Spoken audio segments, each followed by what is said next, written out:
there are really two tried and true SEL practices that we use regularly that I'd like to share with you today. So you do not need to be a homeschooling parent to use either of these practices. They'll work with any kids of any age and any family.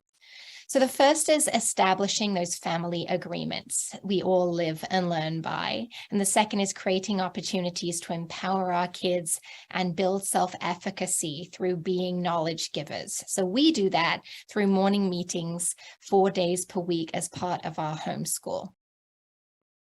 So first, let's talk about the family agreements. So these are different from house rules that adults decide and then kids have to live by. These are created together and honor everybody in the family's perspective. So this is an example. If you can see the slides, I'm not sure, but I've offered some examples of family agreements, which we can share also after the session. And from when our kids were younger, they're very simple. And we also have agreements for our homeschool, which we add to and edit every year. They don't have to be pretty or precious. It's not a performance. These are real tools that we use every day and reference every day. So to create the agreements, we use really simple guidance from the Yale Center for Emotional Intelligence, which will be in a toolkit that you'll receive a link for today. So we ask two questions. What do we want to feel? And in order to have those feelings, what will we do? So importantly, it's not enough to say, we'll be nice, right? We try to write down demonstrable behaviors that are practical, that minimize conflict. Like we will put things away before starting something new, right? Which is a big one in our house. But we also make promises, like we will say sorry when we're wrong.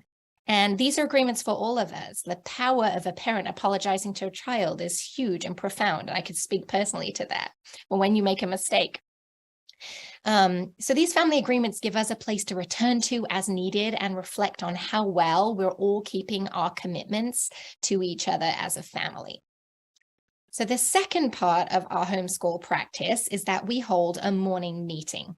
So to start our day off, Monday through Thursday, if we can advance the slide, John, that would be great.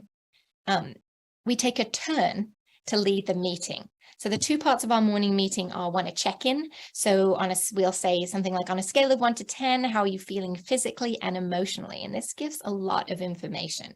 So if someone says, my 8-year-old says, I'm a 2 out of 10, I'm going to approach him with, extra care that day.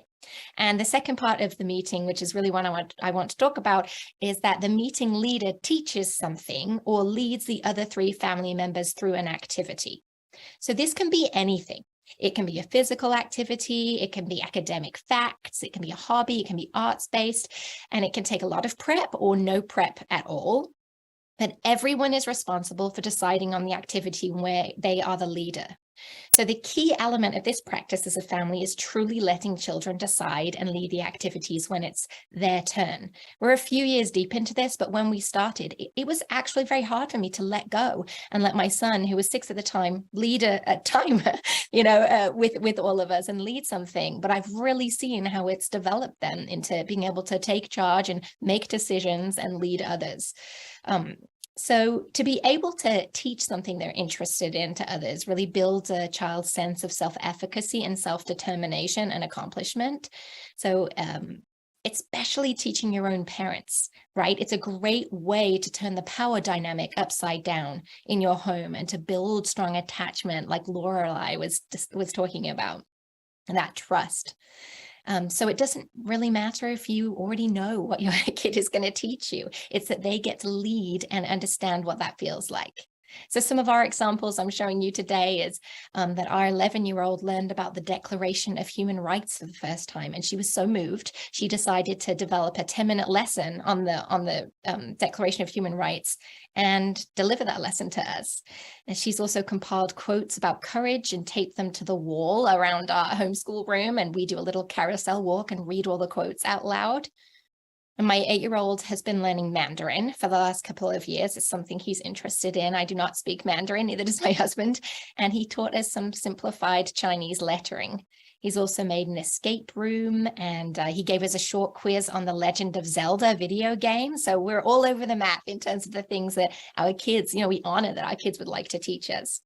We also do a lot of art. So John, if you could go to the next slide, that would be great. So for the Lunar New Year, my son taught us how to draw a rabbit so we can celebrate the Year of the Rabbit. Sometimes we'll do a mindful breathing activity, or my husband will teach us about baseball, statistics, or the Electoral College. It's people's interests and passions. So we also have an amazing little card deck called Little Talk, a tool for bigger conversations with children. And we'll just pick some cards sometimes and answer the questions. So you can do this practice of empowering your children to be knowledge givers at whatever cadence really suits your family. You can do it once a week, you can do it a couple times a month, or it doesn't need to be in a meeting of any kind. It can just be a family activity where everyone has the opportunity to teach each other something. And for us, it's been a really powerful practice in our family.